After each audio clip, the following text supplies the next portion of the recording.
It's a one-man operation. The owner of San Diego's iconic brewery, AleSmith Brewing Company, CEO Peter Zine, is also the one big cheese behind CheeseSmith Artisan Creamery.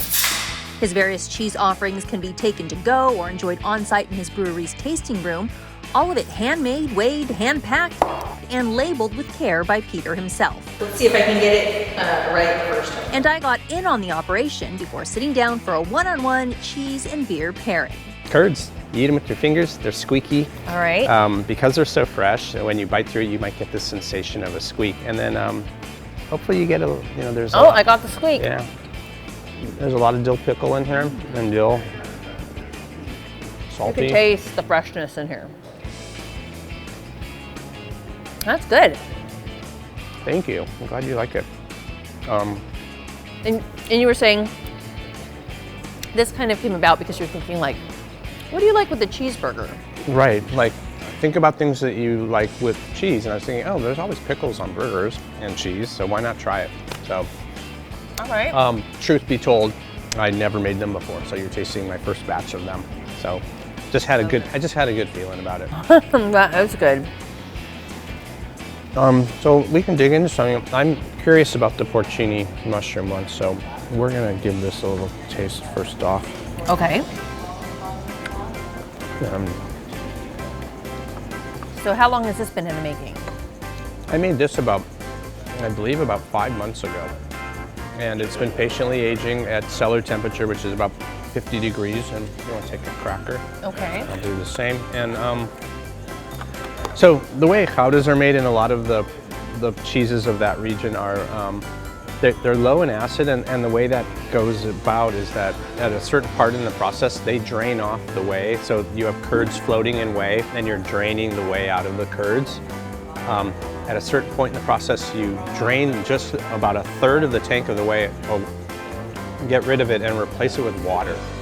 So what that does is it removes the whey, which has the lactose sugar, and I don't want to geek out on you too much, but the lactose sugar from the milk is eaten by the bacteria cultures, and it makes acid, lactic acid or acetic acid, and that's measured in a pH drop. So really acidic cheeses have really low pHs, but these cheeses like goudas tend to have higher pHs, not that far from the original milk, because a lot of the food from the bacteria was let out of the tank, and then they replaced it with water. So hopefully if my cheese professor is watching, they're going, oh, he learned something. Okay, do you want to try it first? Yeah, well, We'll go together? Let's go ahead and just give it a try. Okay. I might just try it like that.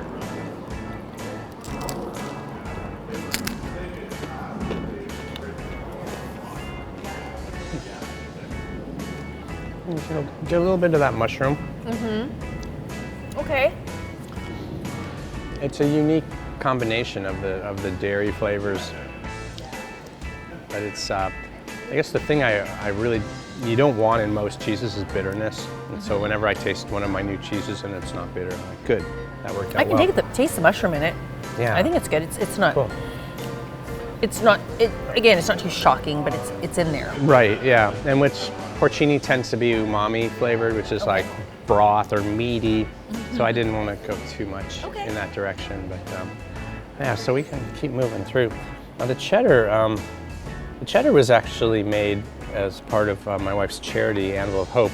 I auction off a cheese making day every year.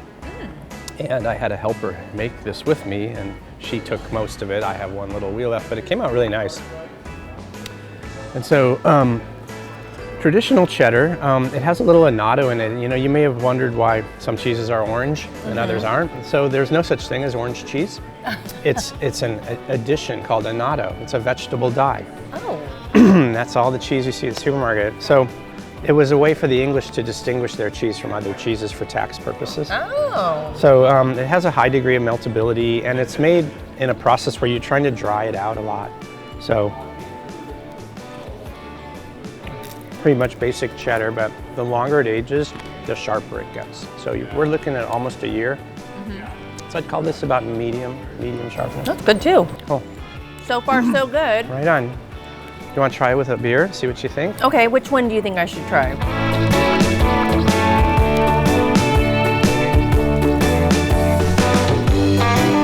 So far, so good. Right on. You want to try it with a beer? See what you think. Okay, which one do you think I should try? For the cheddar, I mean, I would just go with our 394. Okay. Which is this guy, one. yeah. Okay. And Right. again, it has a little hop character to it, but it's not bitter. Cheers. Cheers.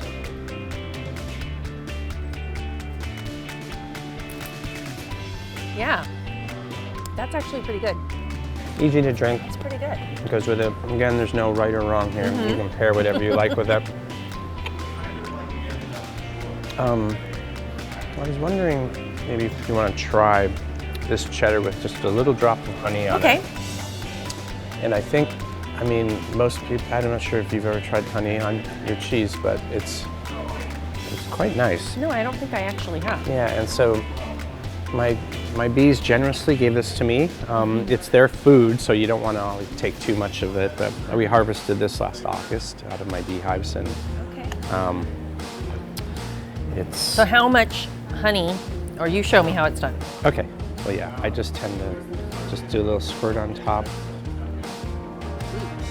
That, and you can put as much or as little as you like. Okay. But it really counters the acidic nature of the cheese, and it just ends with such a nice sweet.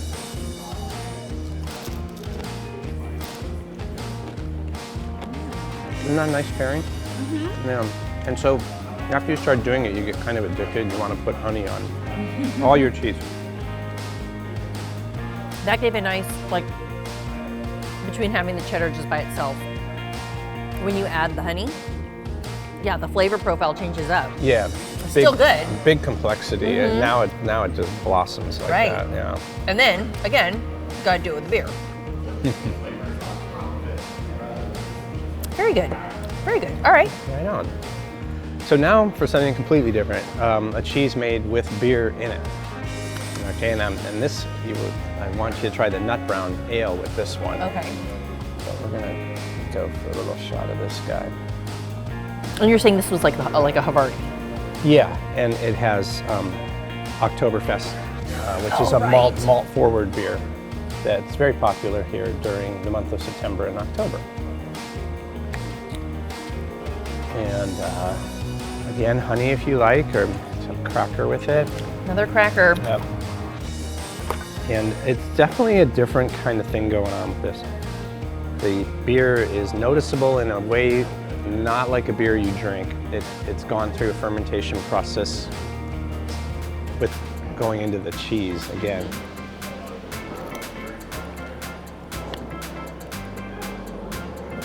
Ooh, that's really Interesting. good. Yeah. I think I like your bees. I like their honey. Yeah. And I've only And been. so you were saying to try this one. Yeah. Go ahead and grab the nut brown.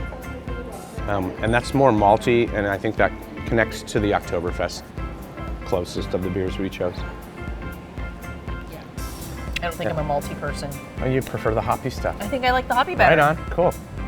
Yeah, you know, I like them all, but people definitely have their preference. And out there in the marketplace, the IPA is king, the hoppy beers. Gotcha. Big time, yeah. All right, and then our last one. Yeah, so let's try the truffle gouda. And this is made with the real truffles. I'll make sure to get some little black dots in there for you. Okay.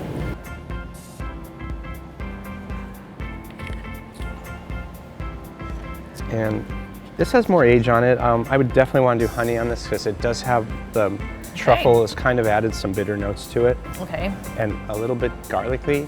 Oh, hopefully- garlicky, huh? Yeah, which maybe means I put a little bit too much truffle, but hey, I want to give people their money's worth. I like the honey. Mmm. Oh, I love that with the honey Isn't that cool? and the truffle. That's Yeah. good. I'm glad you like it. It's just fun to have the freedom to do what I want in that creamery and make what I want, and I think people will just like. I'm not tied to any distributor or anyone buying this other than customers that come to the brewery. Oh, that's amazing. No, these were some great selections and really Cool. tasty. So what's next for CheeseSmith? What's next for CheeseSmith? The big question. Well, it is a passion project, and I enjoy keeping it small.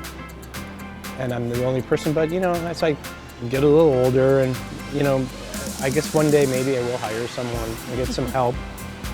I definitely want to keep it going. It's just a lot of fun for me, and watching people respond positively and other professionals that I'm doing something right is kind of a good feeling. Awesome. Well, thank you for taking us behind the scenes my and pleasure. sharing some of your cheese and doing the tasting Yeah, with us. anytime you're in San Diego or anyone watching, come visit us at AleSmith. Plenty of beer, plenty of cheese. Love it. Thank you.